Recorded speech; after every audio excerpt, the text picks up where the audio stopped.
Hey guys, it's Retired at 40. I always love hearing you guys' comments, and something that's been coming up a lot lately in freeze drying is freeze-dried coffee. Everyone wants to be able to just add a little hot water and have the coffee of their choice however they like it.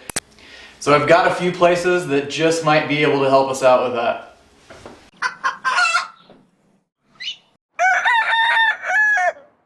Alright, the first place we are headed used to be wildly famous for donuts.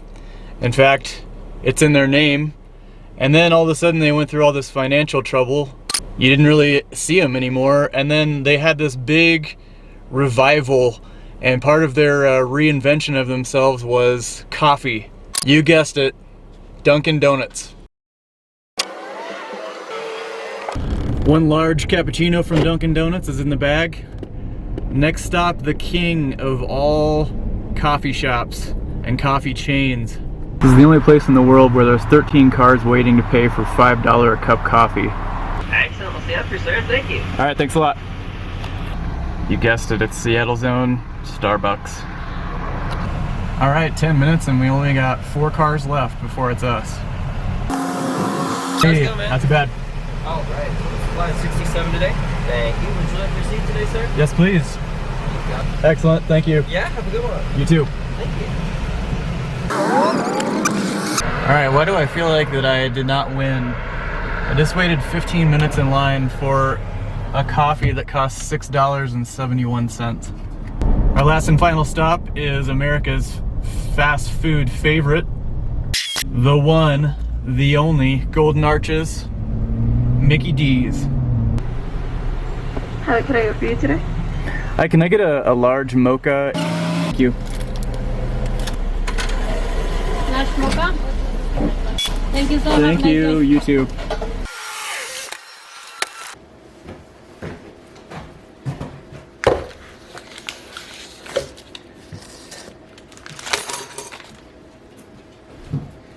Okay, so we ended up with a cappuccino, a caramel macchiato, and a mocha. But I realize that most people don't always drink that kind of coffee. So let's make just your basic black coffee with a little bit of milk and a little bit of sugar. So I'm just using the trusty Keurig with some inexpensive coffee from the store.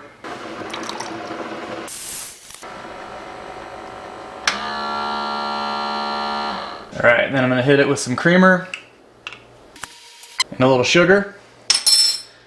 And I'm going to take my cool little coffee frother, mix it all up. Alright, so I'm going to do the Starbucks first in this tray. And normally I would fill these up just as high as I can get them, but at these prices I'd be spending about $70 to fill all these trays up. $7, I kind of feel like I got duped. I don't know why I always do this to myself. Here's the home.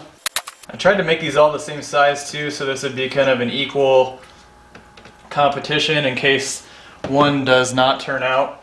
Alright, Dunkin Donuts. Wow, that wasn't a rip-off at all. Last but not least, the Mickey D's. Alright, let's get them frozen.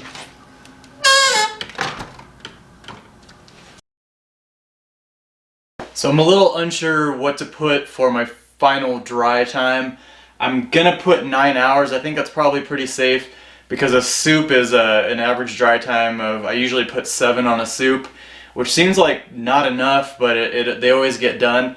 And a coffee is relatively the same as a soup. So I'm gonna try 9 hours. I'll see what that gets us. So I'm gonna get my pre-freeze started for half an hour, and then I'm gonna go out to the freezer and check on my coffee. Alright, everything's real frozen. I'm a little bit concerned because it's very sticky to the touch, which means there's a high sugar content, which is real obvious. Some of the, like the macchiato, has got to have a lot of sugar in it. But they are frozen solid, so I'm going to take them down. I was also thinking last night that if you were going to do more than a single serving, like if you filled these trays all the way up, which obviously you would want to if you were doing this regularly, it would be a good idea to somehow gauge what you're putting in, and that way you would know how much water to put back into it after you are done freeze drying. Right now each of these is labeled and I know what size the cup is, so I'm gonna know how much water to put back in, at least close to the amount of water to put in. If you were doing these full, you'd want to get some kind of ratio recipe down so you could actually reconstitute it and it wouldn't taste either way watered down or really, really heavy.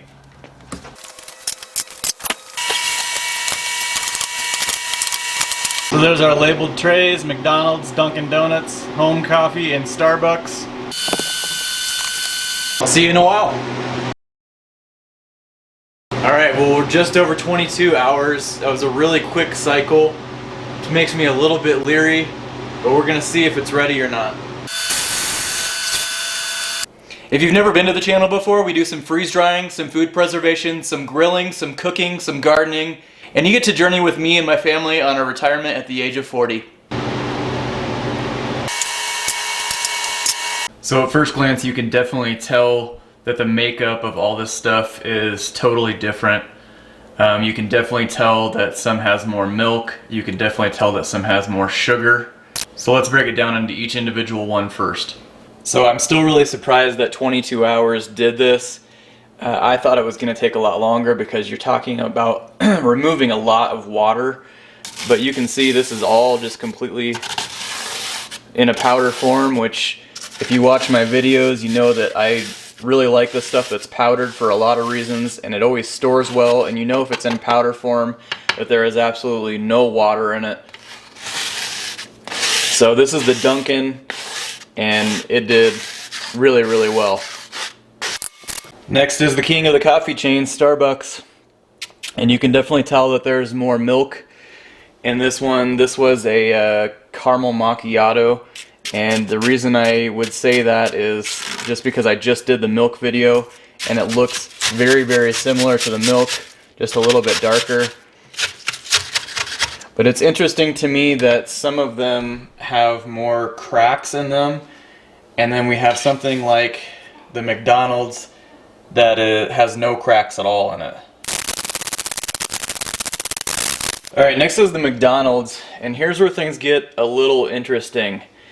You can see these little bubbles for one, and if anyone knows what those are or what that's caused by, I mean obviously it's oxygen or something similar to that trying to escape through the process. But I've had this experience too with different kinds of candies and things that have a lot of sugar in them.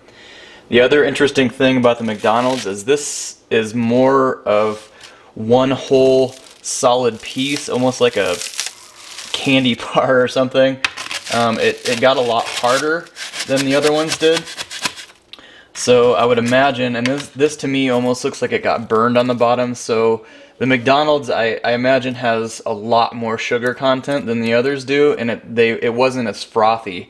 So I don't know if that's just something that McDonald's does, or if it's because it's a mocha and the makeup of a mocha is just different than the previous two were. So last and certainly not least, and probably the most reasonable of all these, just because most people aren't going to freeze a $7 cappuccino or macchiato, is just the homebrew coffee. But it's the most interesting to me. I don't really know how to describe it. It's very,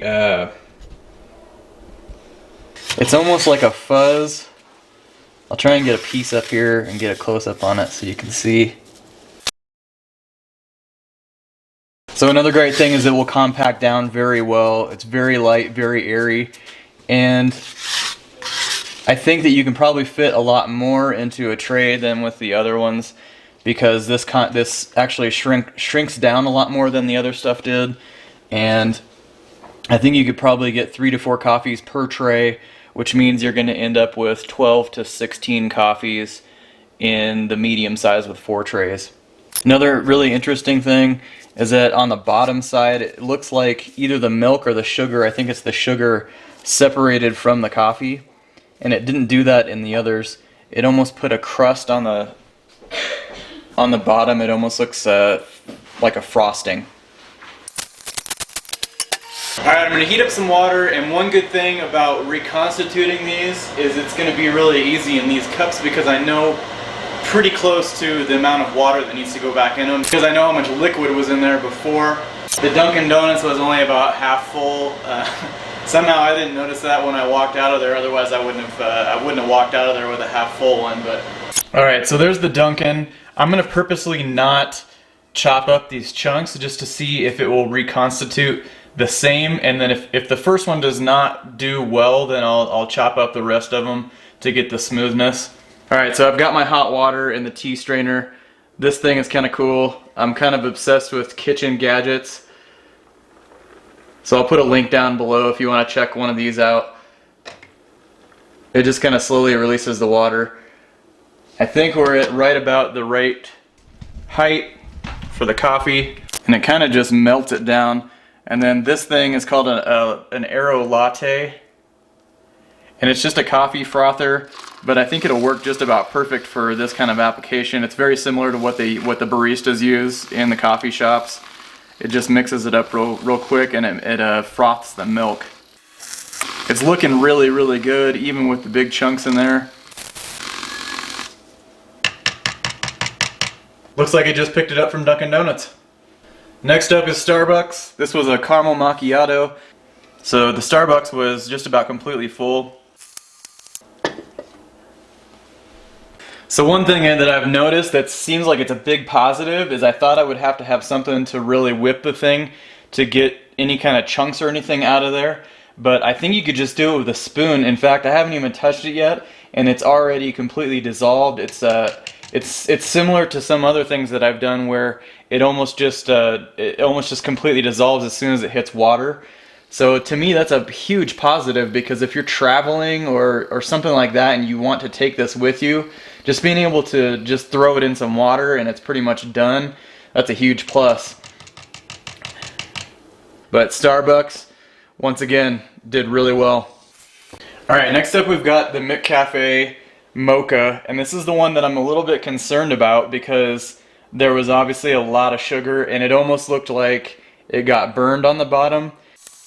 I'll show you what I'm talking about, where it almost just dissolves. You can see all the bubbles coming up. I think this one probably will require the milk frother. It doesn't look like it's dissolving quite as well as the first two did. Look at that, it did great. Really happy with the results so far. Alright, so last up is our homebrew coffee, which is going to be the most common thing that people will want to do in here. And to me so far will probably be the most appealing, just because it shrunk down and I think you can fit more into it because there's less milk, there's less things that make it frothy. So I'm just going to put it back into the Keurig because the Keurig dispenses a chosen amount every time, so I can actually just put the same amount of water back into it that was put into it when it was originally brewed. Okay, I'll hit it quick with the coffee frother. Well, it looks like it should. So for the moment that we've all been waiting for, me most of all, because it's 9 o'clock in the morning and I have not had a cup of coffee yet, the taste test. So I'm going to do the cappuccino first. It's right on. It's exactly the way it should be. There's no funky texture, there's no funky taste. That's a good sign to me. I think they're probably all going to be really, really good. Caramel macchiato is perfect. With the coffee frother, you get the little bit of froth on it even that you get when you actually pick it up at Starbucks or somewhere like that. McCafé with the mocha. This is the one that we were a little bit concerned about because of the burned sugar. So I'm hoping that it doesn't have a burned taste to it, but no funky taste at all. The texture's perfect. So I just noticed something very strange before I taste the homebrew, and I want to show it to you. I'll try and get in on this as well as I can. But you can kind of see movement in there. And I'm trying to figure out what it is. Maybe the milk? It's really, really interesting. I'm going to use the frother again one more time because I really don't want to be disappointed on this one, because I think this one's probably the most important. But I'm really stumped on what that is. It's really eerie looking, and I've never seen anything that's reconstituted look like that before. Let me know in the comments section what you think it is. I have absolutely no clue. But it's very strange because now that I've mixed it again, it's all the way it should be. It looks the way it should be. There's no funky stuff in there. Let's see how it tastes. Yeah, it tastes just like it should. I'm gonna let this sit again for a second and see if that happens again. Alright, so I want to show you that this is almost like a science experiment. It's really, really interesting. If you can see it swirling, it almost looks like a hurricane swirl, and I really just can't figure out what it is. Alright, so my best guess is that it's the creamer, which to me is not that big a deal because the creamer doesn't have to be refrigerated, and if you don't use creamer, it's not a big deal. If you use milk, I would probably suggest to just freeze dry the coffee plain and then add whatever you're going to put into it after the fact. So if you're going to add sugar in, take sugar with you, add sugar in after. If you're going to do milk, freeze dry some milk and do the same thing so you can just kind of compile all the ingredients together. I think coffee is a thumbs up in my book. Let me know in the comments section what your experience is with coffee. If you have any tips, as always, feel free to leave them down below. If you found the content helpful or useful, make sure you give me a thumbs up. In the meantime, this is Retired at 40. I'll catch you next week. It's time to get caffeinated.